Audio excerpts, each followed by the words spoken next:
Welcome to episode 26 of the Brew Crew Scoop. Scoop is here, Cole is here. The Brewers are in town playing against old friend Craig Counsell. Craig Counsell was back in town last night for the Monday afternoon Memorial Day game. 3 more games of the series, but obviously if you're listening, you know that the Brewers took the win against their old skipper, Craig Counsell. But Cole, what's going on, man? How are you? I am doing pretty well. So I got 2 hats here. Okay. I got my Brewers hat about this a long time ago, but it started to get tight on my head. I guess maybe I've grown head sizes, maybe, right? It's 7 3/8. But I got gifted this Reds hat about also, I don't know, 10 years ago. Also 7 3/8, have extra room. So one of these 2 hats, both of which are New Era, like authentic. Both 7 3/8, but they're not the same. You. Yeah, and I figured you'd be the guy. As someone with like 100 fitted hats from New Era, I've talked to people before at Lids, and they said that all the hats are hand stitched. So there's like a margin for error because like they're, I guess, sized by hand. So that's why if I order hats online, I'll find the same problem. One will be too big, one will be too tight. That's why I like buying them in the store much better. Yeah, it's kind of weird though. This one's like almost a little too loose, and the other one's a little too tight, which makes you think they both should be right in the middle and fit my dome. But somewhere in this, out of to stand in solidarity with one of our previous guests, if you recall, a certain guest was a Reds fan. I recall. And he did vow that his number one team he was rooting for every game was whoever's playing the Cubs. So shout out Matt LePay. And we're playing the Cubs, so I'll wear the Reds hat. Growing up where I did in Dayton, Ohio, I was a Reds fan growing up, and I was spoiled. The Big Red Machine years, Johnny Bench and Pete Rose and Joe Morgan and so on and so forth. So that my love of the game, a lot of it came through my father, who grew up on the south side of Chicago. He was a White Sox fan, and whoever was playing the Cubs. It's kind of how it lived. So this works. And to this day, we kind of, particularly who's ever playing the Cubs, I'm generally a fan of. So that has not left me. You're not going to wear it the whole episode, are you? All right. No. I'm doing well. Picture for Twitter. Yeah. Yesterday's game was a good one. As you know, both of us were in attendance with many folk from both Wisconsin and Illinois. And it was an interesting experience. Honestly, it was one of the more intense and just, I don't know, it felt like a big game, more so than a lot of the games I have been to. I think other than probably a playoff game or an obvious like clinching game, probably the clearest big game in the last, 10 years at least. Felt like anyways. 42,000 there. Definitely. Real quick before we get into the weekly recap, there were 2 pieces of major MLB news this week. Reigning MVP Ronald Acuña Jr. tore his ACL, his other ACL, not the one that he already tore. So that really sucks. Love me some Ronald Acuña, but obviously he'll miss some time there. Yeah, it sucks. A lot of people are saying it's the curse from the Braves leaving Milwaukee. Hate to say it, but no, it really sucks to obviously have an MVP from last year be gone. And I'm just curious to see how the Braves absorb that. They lost the MVP, and then Strider was like the preseason Cy Young, and they're doing it this year without both of them. So yeah, they're stacked, but they're missing 2 of the best players, arguably the 2 best players in their respective positions. So yeah, it'll be interesting. Yeah, and then of course the other piece is world-renowned umpire Angel Hernandez has retired. And I noticed you said that he's not actually that bad, and I just wanted to ask you, what the fuck? Well, statistically, like his calls are actually not in the bottom. I think it was like 15 or 20% of like inaccurate calls among umpires. Yes, he has some pretty blatant bad ones, but the other thing is he, I think, kind of asks for the limelight, right? So if he fucks something up or messes something up, he wants the smoke. He like doesn't back down. And a lot of players even said they don't mind him. I know obviously there's CC got pretty mad at him once. I've seen that interview resurface recently from the, I think, playoffs. But Yeah, like statistically, he's not actually like the worst umpire, but he's definitely the most popular one to hate on. Yeah, I mean, I definitely don't want to say he was a good umpire by any means, but to your point, I did see like, well, throughout his tenure too, but people today, like a lot of players saying that he's not a bad dude, like he's a good Yeah. dude. So on a personal level, wish him the best in retirement, but I can't say I'm sad to see him go from the game because some games we've seen in recent years, especially we weren't around in the 90s to watch what he was as a young umpire. We just know recency bias. It has not been great. Yeah. Yeah, but I mean, it is one thing a lot of people get kind of riled up to when the robo ump discussion starts. And one thing I will say is he definitely adds the human element that a lot of people claim they love. So, um, for better or worse, he definitely left a mark on his time in the game. So, All right. Well, looking at the last week, I know last time we recorded, we got about halfway through that first game down in Miami, but the Marlins game one, we already mentioned that Monasterio had a solo homer. Yelly stole home on a throwback to the pitcher, but Joe Ross left the game injured early. And then unfortunately, with 2 outs in the ninth inning, uh, there was a ball it looked like Cherry was playing a little deep. Ball dropped in front of him that there was some argument that he could have dove to catch the ball. I don't know. I would have liked to see an attempt there. My bigger issue was the fact that he was playing so deep. I don't know if that was his choice or the Brewers coaching staff's choice. But apparently I heard after the fact that the MLB catch probability had it at 0%, and the Brewers internal team had it at slightly higher than that, but very low. So I don't know if it's the ball he catches, but obviously shouldn't have been so deep. And hindsight's 2020. But unfortunately, that tied the game with 2 outs in the ninth, and it went to extras, and the Brewers lost 3-2. yeah, Game two. I Oh, you go was ahead. gonna say, I think for the catch probabilities, I'm pretty sure that factors in where you start. So kind of ties into your bigger question. Was not necessarily should he have dove and made that play. It was, I mean, who knows? There's a lot of reasons why players start where they start, but I believe if it's the same catch probability metric that like through Savant and Statcast, I think that takes into account where he started. So just And something to keep in mind. I'm just sick of any Jackson Churio slander in general. Not that there's been much at all, but Yeah. Yep. there's just let the kid get acclimated. He's barely outside of his teenage years. So definitely don't blame him there. Game two against the Marlins. Gasser started with 6 innings, 4 earned. Myers, Pimes, McGill had 7 Ks through the last 3 innings. Yelly had a big triple. Adames had an RBI double to take the lead in the eighth, and the Brewers won 7-5. And then game three, they played a really fast one. Miami scored one in the bottom of the first off of Freddie. It was a Jazz Chisholm solo homer, and that was all that the script had for that game. Luzardo went 8 innings pitched against us, and we lost 1-0. Followed by an off day, and then the Brewers were out at Fenway. Jared Koenig opened up game one. Bryce Wilson went long and did pretty well. Contreras went over the monster, smoked somebody's popcorn. And Terang, Yelly, Willie, Ortiz all had runs batted in. And the Brewers took the game 7-2. As I mentioned last week, I was at the game. Pretty awesome experience. My first time at Fenway.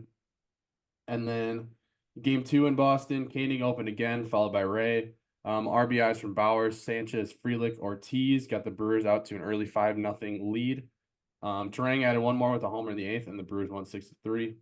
And then game three of that series, Myers, Piams, and Enoli Paredes were great, but Peguero gave up one in the eighth. That would prove to be the difference. They lost 2-1. Tempers flared a little bit with the benches clearing. We'll get more into that.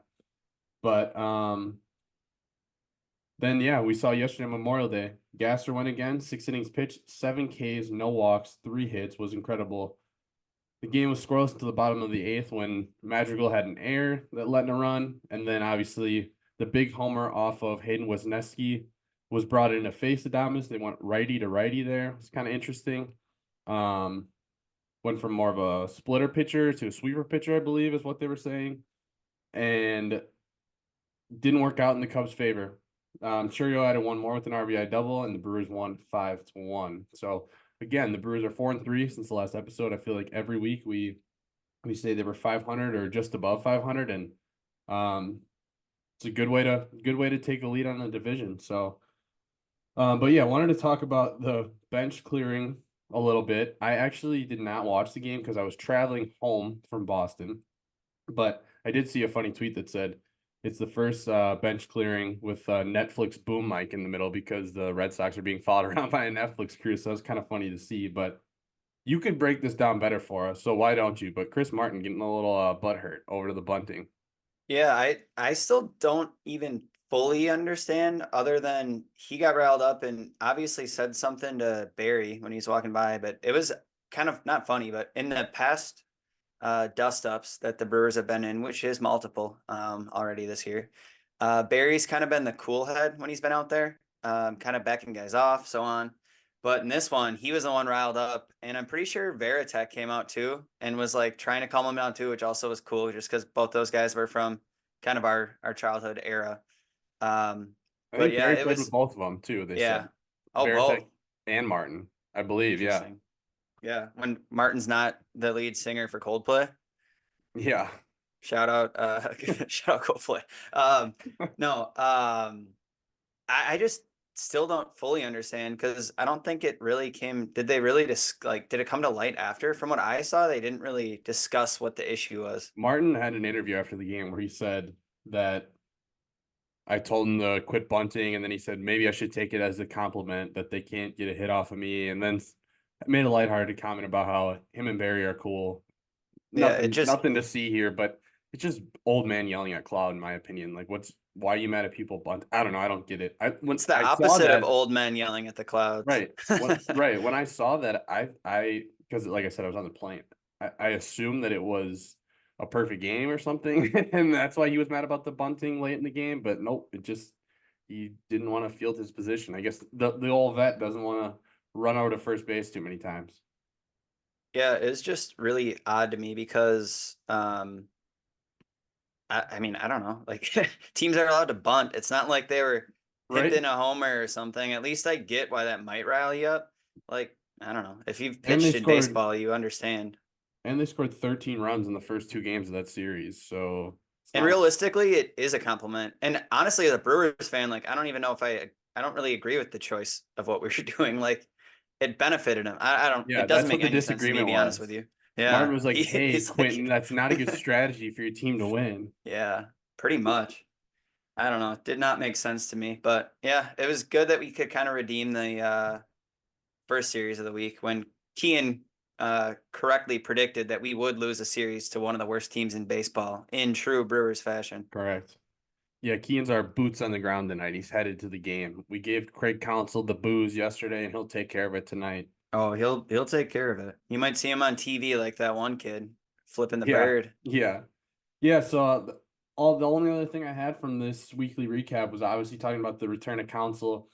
They played a quick tribute video, about 15-20 seconds, and wasn't necessarily expecting that, but I kind of liked how they started it with the two famous pictures of him. One with Raleigh, one with, I think, Ogilvy, is it, where he's a kid, on the field at County Stadium, and then they showed the clip clinching the division or a playoff spot in 18 or 19 with Jeffress in St. Louis.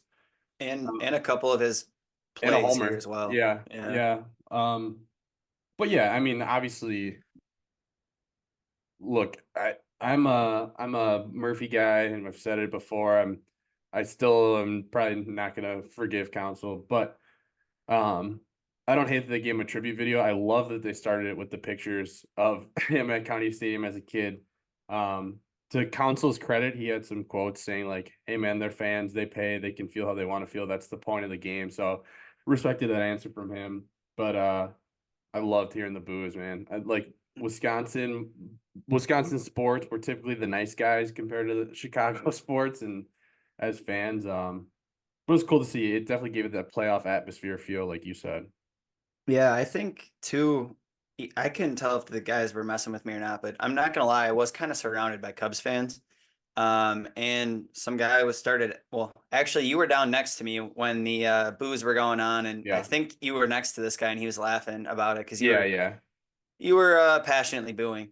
But then later on in the game, because I think he came out maybe for a mound meeting or maybe He right came out for before one pitching change. That was it. yeah, And he heard it. yeah, right before he messed up the outlook of the game for his Cubbies with the pitching change. No, I'm kidding. Kind of.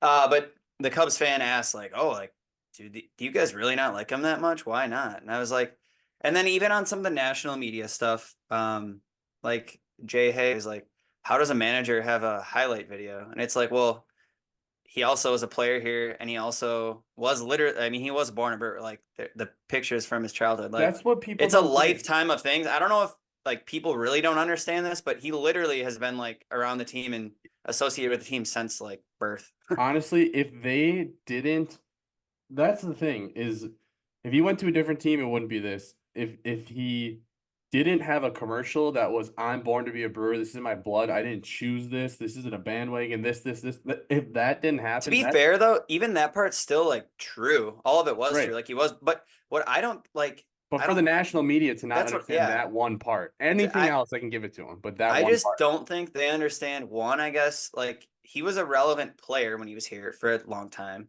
and he was in his youth, and then he was our successful manager. Like it was the most homegrown type feel. Like if it was some manager from whatever Arizona, he came here and managed. It's been 7 great years. Yeah. It'd be like fine, and he leaves to the Cubs. He'd get booed, but people would be like over it pretty fast. But it's just totally different. I don't think the national media, or apparently some of the Cubs fans, even like understand the levels to which, as Keen would say, he's being Benedict Arnold here. So I don't know. That's what I'm saying about the national media. Like they may not know all of that, I guess, but yeah, like you said, any other manager that came in and had 7 great years here and then decided to take money elsewhere, I really think any other scenario they're getting a standing ovation. It's just the fact that not the first game. If they decided if you leave as a free agent on your own, you'll hear it for a while, but they would get forgiven a lot sooner. Yeah. Yeah. And even if he came back as a New York Met, I don't think that, I mean, it would still be worse than a random manager leaving for a different team, but it wouldn't be. Well, we prepared ourselves for like 2 years for that one. Right. Yeah. Willy Adames. Well, I was going to say too, before we move on from the Cubs game, it was kind of interesting, like, again, kind of surrounded by Cubs fans, and this whatever family was talking, and they were like, yeah, it's not even a rivalry, blah blah blah. And I looked into it a little bit, and all time we're up 2 games, 218 to 216 over the Cubs, so we have more wins than you against you. But then to move that on, and I didn't really even realize this, I guess I should have, but kind of like, so Kean's not here for me to kind of apologize to him and his father. But he said his dad was formerly a Cubs fan, sort of, when he grew up, because the Cubs and the Brewers obviously were in the AL and NL and didn't really meet up. But I didn't realize they literally hadn't played each other until 1997 was their first matchup. There was no and then in 98 is when we changed division. So that's kind of when we started playing them. And admittedly, we weren't good for the first, I don't know, 10 years of being in the NL. So up to that, the first 10 years, it really, I guess, wasn't as much a rivalry. But since then, us two, and I guess the Cardinals, but have been the best teams in the division. And like I said, we have more wins than them. We had game 163 at Miller Park South, where we got it done. And that game was huge. I know I was at school at Whitewater, which has a pretty big Illinois population as well as Wisconsin population. And like, you could feel kind of even around like the college campus, the Cubs versus Brewers kind of rivalry brewing there. Like my roommate at the time, shout out Mac. He had I think it was a Hayward jersey he would always wear and kind of mess with me with, and we had a little banter. But of course, they were riding high off the World Series. But yeah, I was on a college baseball team in Illinois. Yeah, at that point. And but you can't tell me it's not a rivalry from that point. And even before, like even 2008 when we had the wild card and they got the division. Since then, it's been pretty competitive between the two. And I don't know, they can talk all the crap they want, but almost every year they have twice our payroll, and we still somehow have more wins than they do in the That's series. why I don't get, and I know Cubs fans that aren't asses for sure. And I know Brewers fans that probably are asses for sure. But I think it's so funny when having a popular Twitter page now within Brewers Twitter and like hearing people like be like, oh, poverty, this, that. I'm like, what? Why is you calling us Yeah. poverty an insult? That you should never lose to us if you've doubled the payroll. So, Yeah. and like, yeah. Look, I love Murphy. I think Craig Counsell's kind of a slime ball for what he did. Do I blame him for taking the money? Not really, but I'm never gonna be like, yeah, you know what, good for him. Like I don't know, I'm Yeah. just not. I'm not. I'm fine with how things turned out, but I'm never gonna be like, wow, what a great guy he was. He never he had questionable calls in big spots in the playoffs just this past year. Like it's not like he won a World Series here and then was like, all right, guys, now I'm gonna go get paid. Like yeah, we went to the playoffs a few times. Great. Yeah. So yeah, I'm conflicted, and it probably doesn't make sense to say that I'm happy to have Murphy and I still don't like Counsell, but it is what it is. I'm a fan. All right, who was your untouchable pitcher or pitchers of the week? You fellas are untouchable. Is that the thing? No one can get to you? Yeah, honestly, we had a lot of really strong pitching performances this week, and it was kind of tough. There wasn't the, I don't know if it's a problem, but we didn't win the game that Freddie actually did pitch super well in. And obviously he's a mainstay as well on this segment. And then Gasser actually had 2 starts, and we saw it yesterday. He was mowing guys down. But his first start really wasn't well. I think he had 10 hits off him, so I couldn't really give it to him. And we had a ton of guys. We had Koenig kicked off 2 games, and we won both games. Of course, he didn't get the win. He wasn't in there long enough, but tons of dudes pitching well. But I got to give it to future All-Star question mark Bryan Hudson. I think so. It was this week was I guess per usual now. 5 clean innings. I have it here. 5 clean innings. Yesterday, obviously, we saw 2 of them. 3 games, 3 hits allowed, and 7 Ks. And you got to hold. So you can't really ask. You literally can't ask for anything more than that. He's been insane, and I was kind of curious yesterday. We went lefty, lefty, lefty in that game. So obviously, we liked something about our splits against the Cubs as lefty pitchers in yesterday's scenario with Gasser and then Hudson and Hobie. But you got to give it to Bryan Hudson, and I will. No, I'm going to talk about it right now. All you hear kind of in the national media about any relief pitcher, I feel like there's only one name you hear about these days, Scoop. Whose name keeps bumbling around as a relief pitcher in the national media? I'm not thinking positive, but Hader or Diaz. No. Mason Miller. Oh, okay. Yeah. I see it. I thought Yes, okay. yes. No, you're good. You're good. That makes sense. Yeah. So everyone's talking about Mason Miller and how he's must-see TV and how the Orioles should give the farm to get Mason Miller on their team. And yeah, he's insane and sits over 100. But this year, Hudson has a 1.7 WAR compared to 1.1 WAR out of Miller. Hudson has 30.1 innings pitched across 20 games. Miller has 23 innings pitched across 18. Hudson has a 0.59 ERA. Miller has a 1.96 ERA. Miller has him in strikeouts by a lot. His K percentage is 53.6%, which, yeah, that's nuts. But Hudson still has a 32.1 K percent, which is good. And Hudson actually has 1 more walk than Miller, but like I said, he has also 7.1 more innings. And his walk percentage is lower. So obviously, if you get into some of the extra underlying metrics, you will see FIP, in which Mason Miller, I think, has a 0 FIP, where Hudson has a 2.08, which is still good. Hudson actually has a lower whip, though. So I don't know. Just a lot of especially the stats that, my grandpa looks at when he opens up the Milwaukee Journal Sentinel. They're telling me Bryan Hudson is a more deserving all-star, I guess, than Mason Miller. And it's tough for a guy that's not a closer to get that nod, but I don't know how you can look at 30 innings pitched and a .59 ERA and not start the conversation.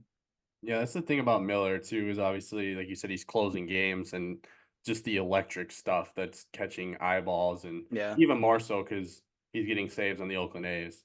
Yeah. But yeah, I got to tell you, taking Bryan Hudson for nothing in this offseason, I'll definitely take it. He's looking like the first half of 2024 years looking like prime Josh Hader times in Milwaukee. So he's Yeah. definitely becoming a quick favorite for myself and a lot of Brewers fans. Yeah. He's actually number 10 in the NL for WAR, according to Bleacher Report, not at all Bleacher Report, Baseball Reference, the real BR. Yeah. But yeah, he's the highest reliever on that list. Just crazy. Drafted by the Cubs, 3rd rounder, I believe, then went to the Dodgers, and as you said, we got him for nothing. And Yeah, he's been nuts. I was gonna say after our next segment, but I can say it now because we're talking about it. If the All-Star game was today, the Brewers have a serious case for a lot of All-Stars. And the teams that we've seen in recent history that have been really good, I think 18, 19, and 21, I believe, are the ones where we've had 5 All-Stars. I mean, Terang, Hudson, maybe even Freddie. I guess I don't know exactly what his stats are at the moment, but come July, Got an argument. Yeah. Contreras, obviously. Adames, I was just looking today. And we talk about our ESPN Fantasy Baseball here, which probably isn't a good point of reference for a lot of people who don't play ESPN Fantasy Baseball, but Adames is the 2nd most fantasy points for shortstops in MLB. So a few people like to hate on Adames from time to time because he's not going to hit 300, but he's getting the job done, driving in runs. But yeah, the Brewers have a serious case for 4 or 5 All-Stars as we sit here on May 28th. And then the one other thing I wanted to mention for the pitcher segment is I was going to say, how good did Enoli Paredes look? And then I was going to actually say, how good did he look? Because I didn't watch that game. I just read the box scores after. Well, I was going to too. I actually had him pinned to talk about because his, especially like minor league stats, I don't know if you saw like all the articles that talked about when he got called up. Yeah. Like a he had 43% K rate or something. Yeah, with a 1.31 ERA. So he's a guy too that even when he's been in the majors in the past, he hasn't really been bad. He just hasn't had a lot of time to prove himself. But I'm really curious to see what I don't know what he looks like. It is a move that again can just add to a super dominant piece of this team. It was something we were worried about, and we're worried about usage and stuff, and now we're mixing in a fresh arm. So I'm excited. All right, time for the hot hitters of the week. Stop dropping on fire, Ricky Bobby. I'm on fire. He's so hot right now. Yeah, you just were giving him some love, and we saw him live and in person yesterday. Earned the honor, but I'm giving it to Willy Adames here.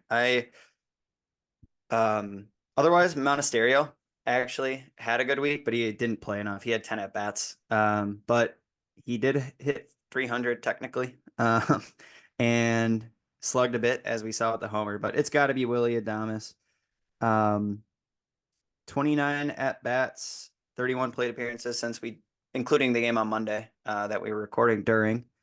3 singles, 5 doubles, a home run, only 2 runs, 6 RBI, 2 walks, 10 Ks in Willy Adames fashion. But we can make up for that with 5 doubles and a homer. So big week out of Willy, as we said.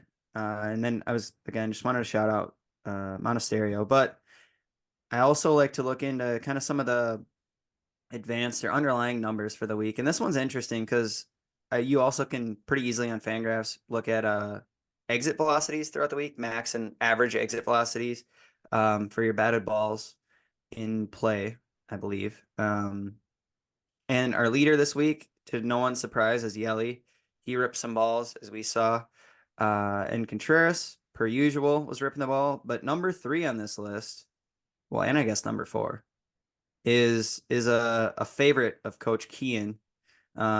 one of which I know he wanted us to touch on some data he found, but I'll say number 4 is Blake Perkins. He actually had the 4th highest average exit velocity, which I thought was interesting when you think about his profile.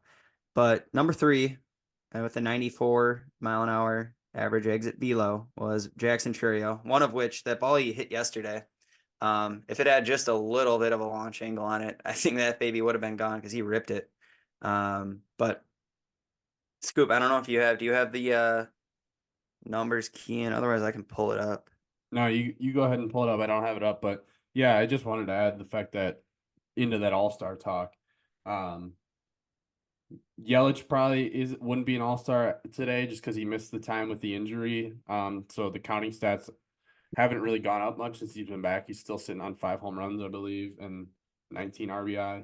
But Contreras, Yelich, and Turang are all still hitting above 300. And then you added how good Adames has been, and then getting the spotlight every once in a while with Chourio, Monasterio, Perkins, Bowers, even in Hoskins' absence. So just a really fun lineup. Not one that I think was on a huge national media radar before the season as being an offense that's going to bang like this, but really fun. It makes the hot hitter segment challenging every week, and I love that. Yeah. So Kean, what he pulled was Jackson Chourio versus league average stats. So for batting average on balls in play, it's 274, which is 0.13 below league average. Home run percentage is 0.2% above league average at 3%. Strikeout percentage, 27.4, which is 5.1% higher. But for a young player, I think you can, hope that it will improve over time unless you're Javier Baez. Walk percentage, 6%, 2.4% lower than league average, which again, I think will get better. Average exit velo here, his season long is 86.9 miles per hour, 1.5 below league average, but I just talked about it. He ripped the ball this week at 94 average exit velo. And hard hit percentage, which I believe is the amount of his hits that are hard hits, is 2.7% higher than league average at 42%. So he's, teetering around league average on a lot of those things. And I think he's trending in the right direction after that real hot start. Then he cooled down. And again, like you said, he's basically still a teenager. So patience. Right. And we've already seen one of the stats get pulled by Sarah Langs a couple weeks ago where players through 30 games at 20 years old or younger with, I think it was 5 homers, 16 RBI, 6 stolen bases, or whatever it was. Like, it's a short list, and I feel like when 2024 is all said and done, he's going to be on some pretty crazy lists for 20-year-olds or younger seasons, up there with the Juan Sotos and Fernando Tatis Juniors of the world. So, yeah. You got anything for us to cap off the week with some Statcast? Yeah, I guess I kind of started early on some of the data and Statcast stuff that I was talking about before, with all the metrics for the stuff we just talked about. But if you want to have some fun, I guess I would just, if you log on to Baseball Savant and take a quick gander at Gasser or Hudson Savant page, you're going to see a whole lot of red, which corresponds with what we see. But it's pretty interesting, I guess, to see two guys that, people knew Gasser was around, right? But he obviously wasn't here opening day. And both these guys have had such huge impacts on our team this year. If you look at Gasser, for example, his expected ERA, so based on the batted balls off him, is 2.44, which is 94th percentile in the league. Average exit velo given up, which is important for a guy like him that pitches to a lot of contact, 84.5, which is 97th percentile. So he's in the top 3%. Walk percentage, which is no surprise if you watched him. I think he has 1 walk or 2. Not many. Yeah. And he actually hasn't got to a 3-0 count yet in his MLB career, which is interesting. But his walk rate is 1.1%. He is in the 100th percentile of the MLB. So he is the best in the league at not walking people, kind of. Barrel percentage, surrendered, I guess he's in the 98th percentile. Hard hit percentage surrendered, he's in the 99th percentile as well. So, yeah, if you're in the 100th or 99th percentile of pitchers in the MLB, you're doing pretty well. And Hudson is similar, where you can see him basically being the best in the league at things.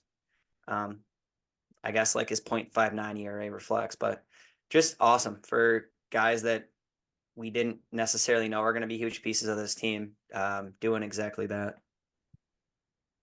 Yeah, then real quick, talking about the standings. So the Brewers are at 31-22. They have a 4.5 game lead against the Cubs, or over the Cubs, I should say. 3 more games in the series. Hopefully we can take at least 1 or 2 more and really push that lead heading into June. But 4.5 behind us are the Cubs. The Cards are really hot right now, actually. They're a game behind the Cubs. The Pirates are a game behind the Cardinals, and the Reds are a game behind the Pirates. So 5.5, 6.5, and 7.5 behind the Crew. The rest of the NL picture: the Phillies are 38-17. The Dodgers are 33-22. Both have 5+ game leads on their division. And then in the AL, the Yankees, Guardians, and Mariners continue to lead their divisions. The AL West is still struggling. Everyone has a negative run differential. None of those teams are looking great. The Astros surged a little bit, but they're still a bit below 500 for the time being. But it's crazy to see the Guardians at 36-18. They're just another team that doesn't really matter who they put on the field. They're going to give you a good product. Yeah, I'm really curious to see if they can keep that up on the back of former Brewer prospect David Fry. Yeah. Moving into the injuries and transactions portion of the podcast.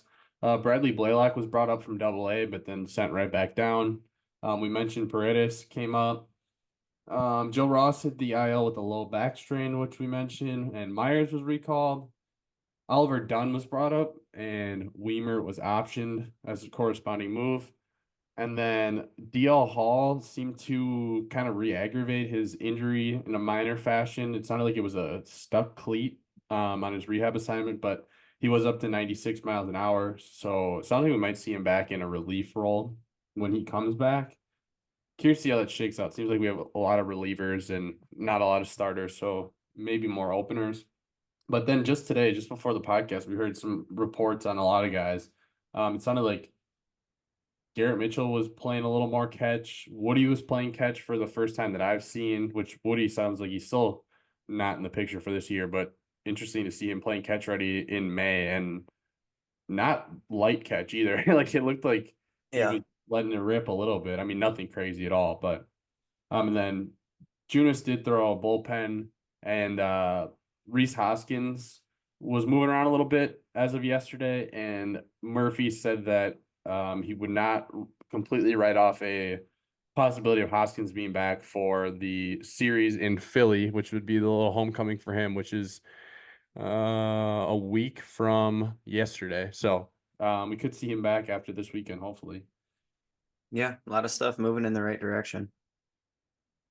Yeah, and I mean, obviously, it's nice to have a little bit of division lead. You sneak a couple more out of the Cubs and get back to full strength in June. So things are looking good. We're keeping our heads above water. And other Brewers news, just wanted to say Dollar Hot Dogs on June 1st. So as an avid supporter of the Dollar Hot Dog Day at American Family Field, that's exciting to hear. The one other thing that I heard on a more serious note is that for as good as William Contreras has been at the plate, apparently the advanced metrics are saying that his pitch framing is regressed from last year and actually has been kind of bad. I mean, he's an MVP candidate right now, but it helps for a catcher to get a little boost in the voting if your defense is also great. And unfortunately, it seems like the framing hasn't been nearly as good as it was last year. Yeah, I've seen some of that too. I'm not sure if I mean, if he did it last year, I'd have to think he's still capable. So I'm not too concerned about it. I believe in our catching, fielding, coaching staff. So And then around the farm, If it hadn't been for those meddling kids. If it hadn't been for you meddling kids. Ah, meddling kids. If it hadn't been for these meddling laddies. I saw earlier this week, 2023 third round pick, Eric Bitonti. He won't even be 19 until November, but he has 4 home runs through his first 13 rookie ball games. That also was from a tweet a couple days ago, so not sure how he's fared since then, but really good start for that young third round pick. And then Luihan Alastre. I don't know how to say his name, and I admittedly never heard of him before, but it looks like he's in the Arizona Complex League.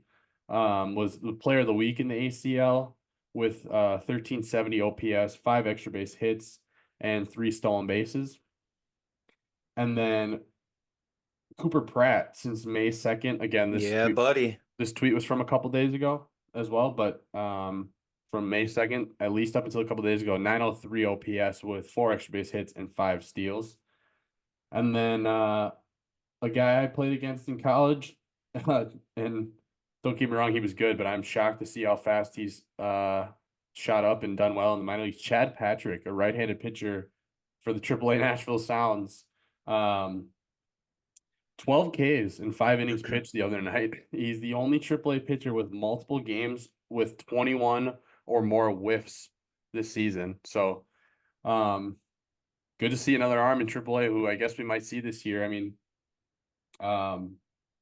yeah, I don't want to take anything away from him and say that he wasn't good, but when we played him 3 years ago now, I didn't think that I'd be potentially seeing him in the major leagues in 3 years, but obviously he's making guys swing and miss at an incredible clip right now in AAA, and would be nice to have another starting pitcher in the making that we could potentially see help us out this year. Not a guy who was highly touted, really.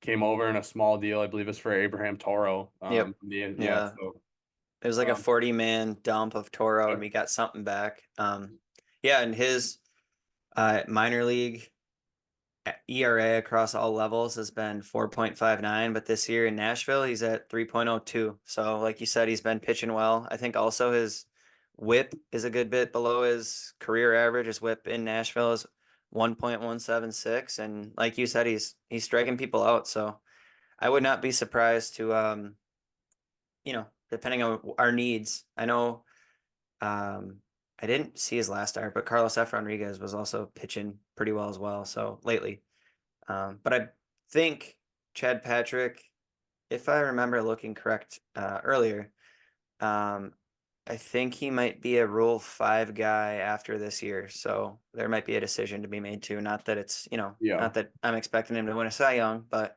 could be a contributor, or at the very least could be something another team seeks out.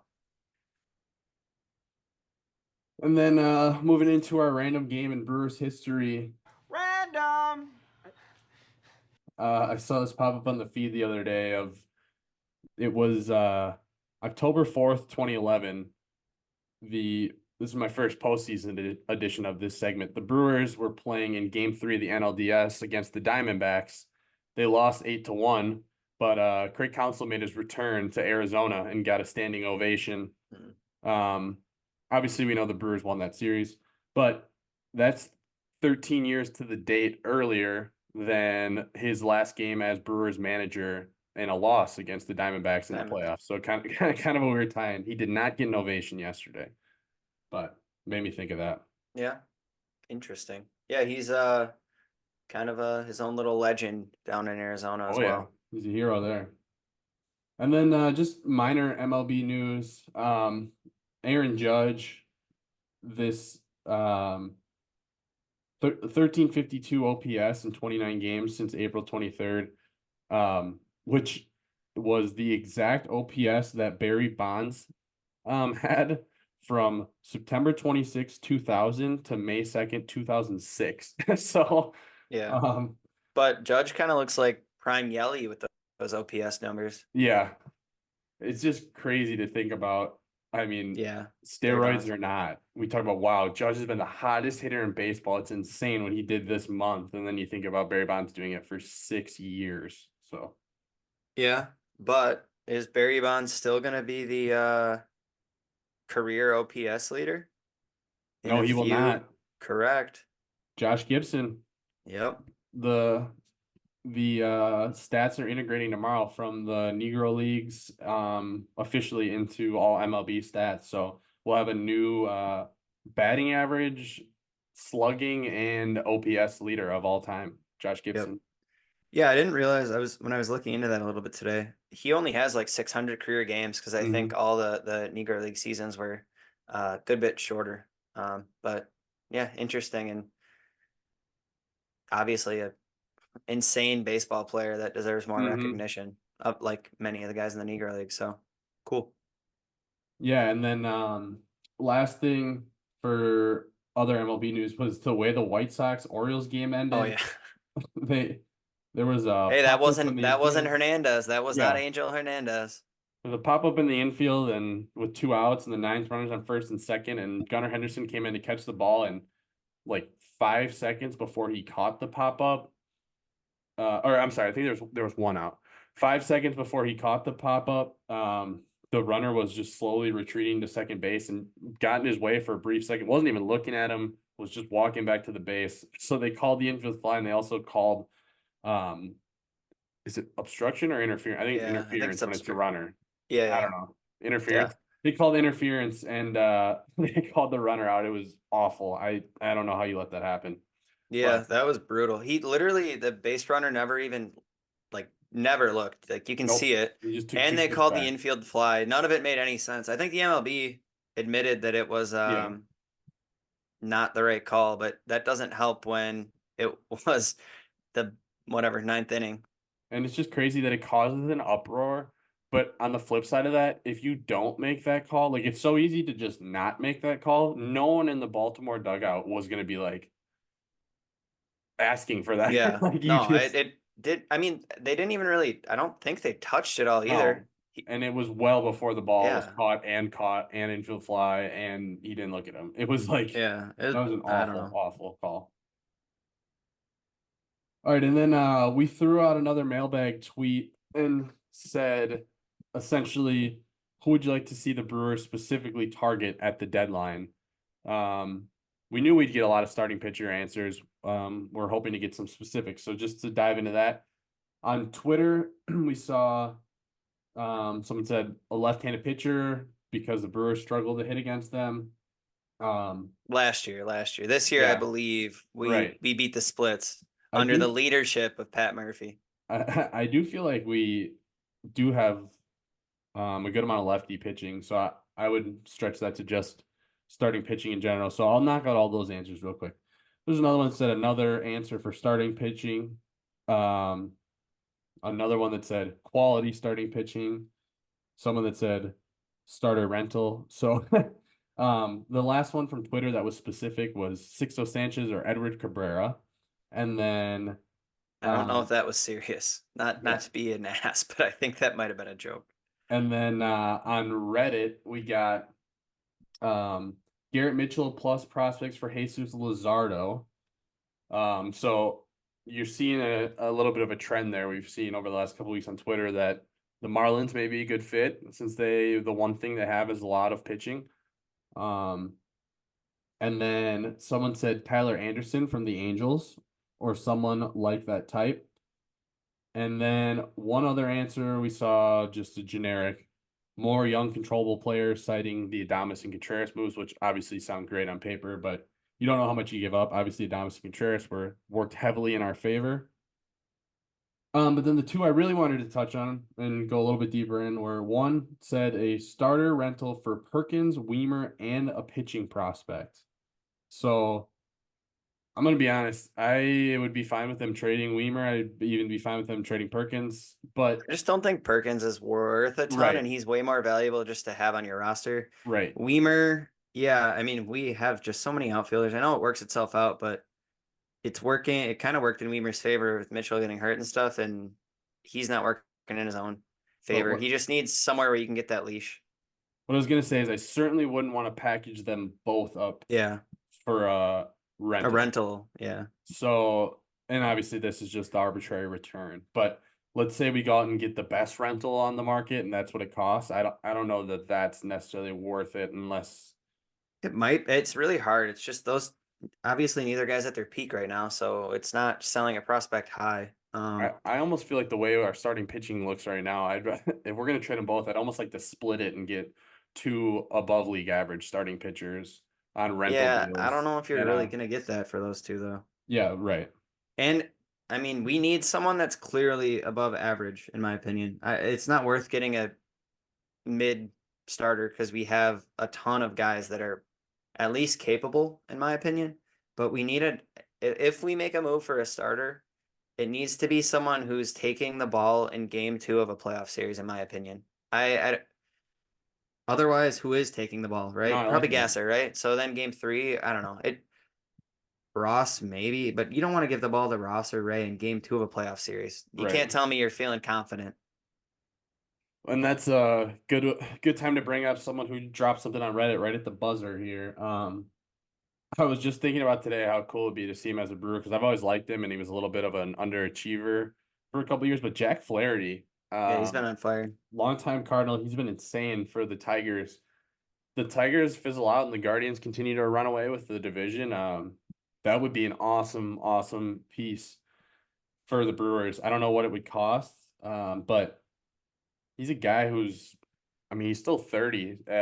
He could get a big contract Yeah. with his next deal. You know, he's a guy who came up pretty highly touted for the Cardinals.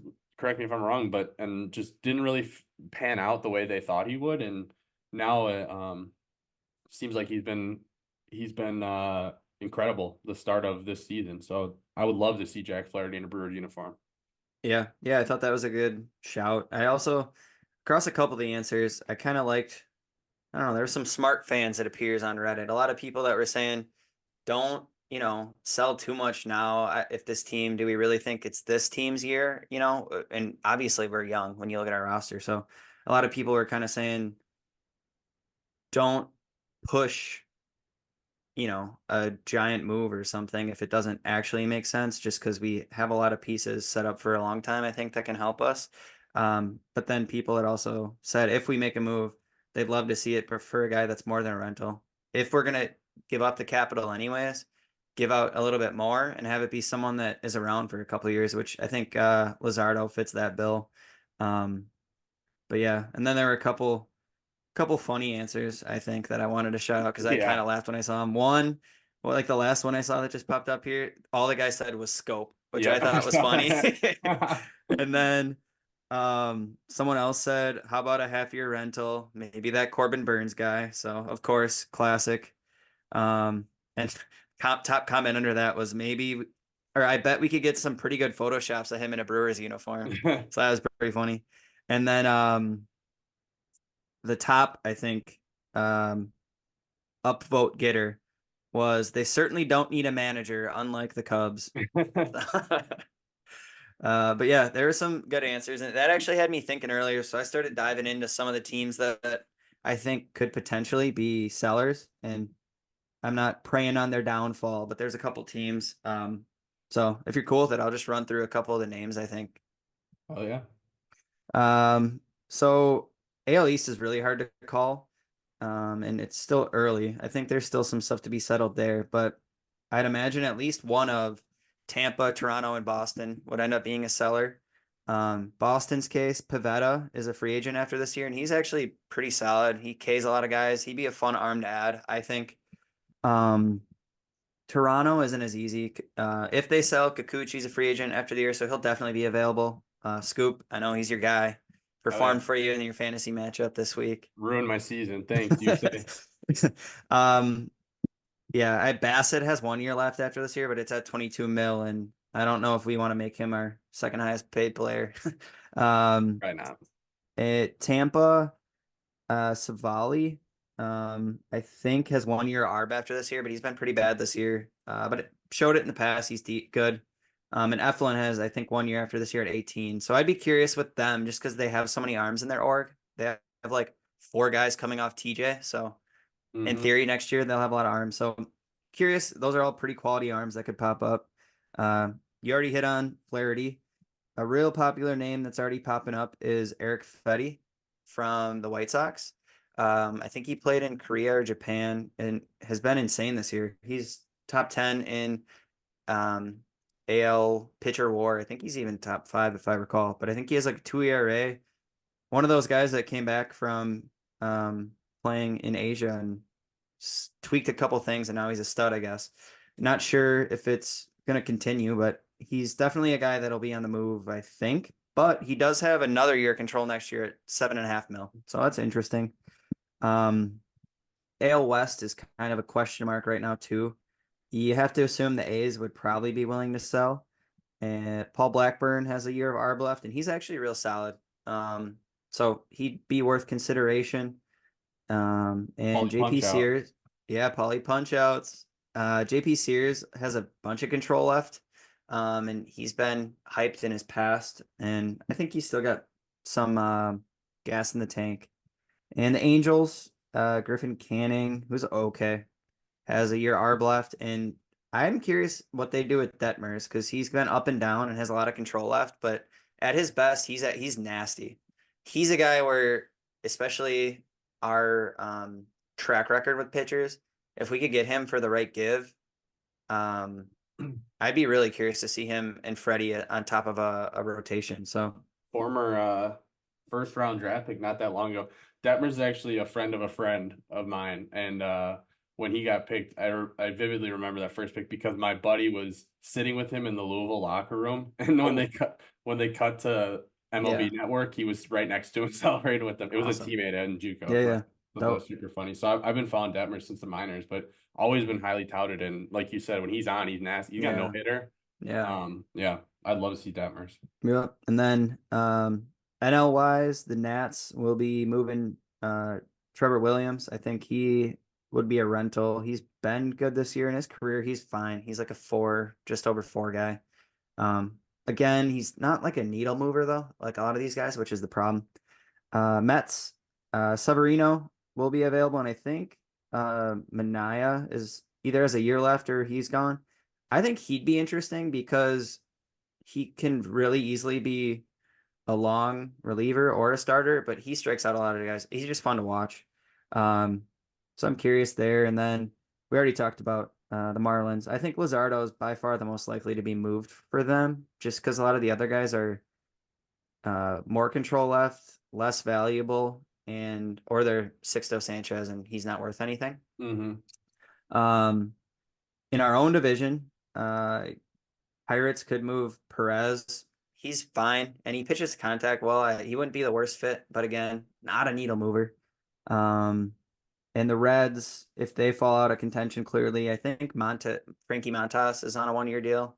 He's been kind of up and down coming back from his injuries, but I mean, when he's on, he was good. It's just to be seen.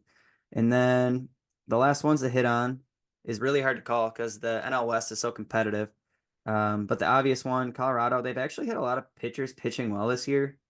But again, not needle movers. Cal Quantrill and Gomber have actually been really good. And they pitch to they both have K rates of 5%. So they pitch to a ton of contact, which on our team is what we say we want. But those guys aren't game 2 playoff series winners. Ryan Feltner is a name where he doesn't light it up yet, but he's pitched his whole career in Colorado. And he has a lot of control left. I just don't know what he's worth, or I'd have to read in a little bit more, but I like some of his underlying metrics are actually in his favor pretty well. So he's a guy that if we really think we need an arm, and otherwise, I think there's a chance Arizona could be sellers if Corbin Carroll doesn't figure it out. Just with how stacked that division is. The Giants are going to improve as the year goes on. They get some guys off injury. I think Robbie Ray comes back later in the year. And I don't know. It's really hard to judge. But if Arizona were to sell, they had Monty on a 1-year.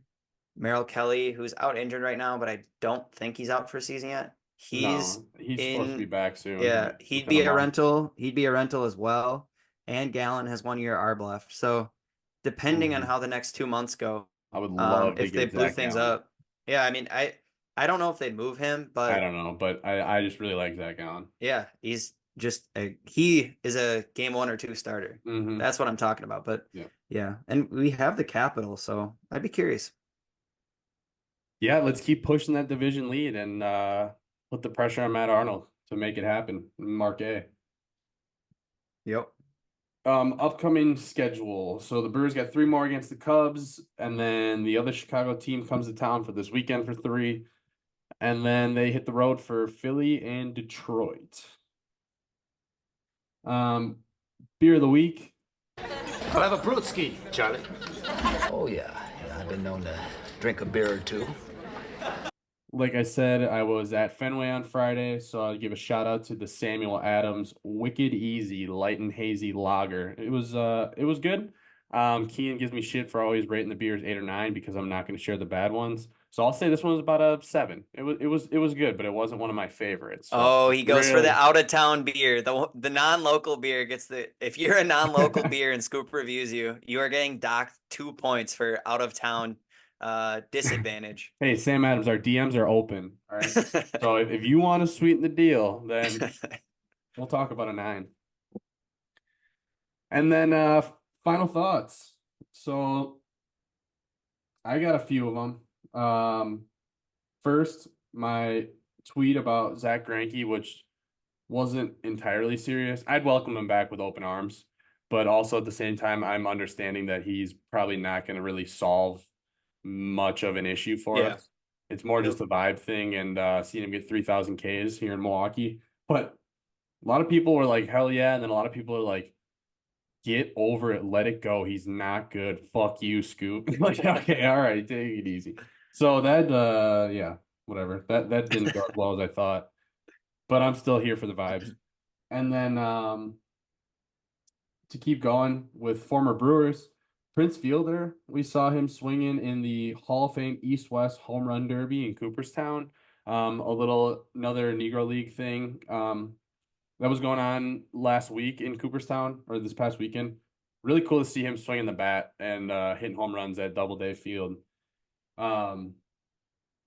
Someone mentioned, like, man, think about it. He's only 40. Like, he could be the vet for these young guys, and that almost made me shed a tear to think about that. Like, I compared it to if Braun and Fielder had followed the same career path as Yount and Molitor, they'd both be Brewers right now. So that's crazy to think that Prince could be making his. I think the comment was Prince could be making his homecoming one of these years for to end his career. Obviously, he wasn't staying here forever, but sucks. But it's good to see that the injury wasn't debilitating for the rest of his life. Obviously, yeah, he was putting in some hacks. Mm-hmm. Oh yeah, I think he's back on the meat too, right? Yeah, yeah, yeah. But in a different world, in a different universe, Prince Fielder is Brewer right now.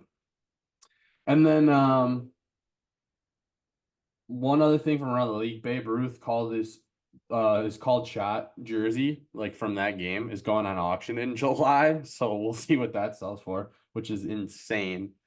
Do you think any Fanatics made jerseys will be sold in 100 years because they're such high quality? Yeah. And then at the stadium yesterday, I heard right at the end of the game, Bob Uecker was in the booth. So I don't know the last time Uecker was in the booth, but I haven't heard him on the radio. I don't listen on the radio too often, but I haven't heard on the radio since like the opening series. So really good to hear Ueck back in the booth. Hoping we can see more of that down the stretch.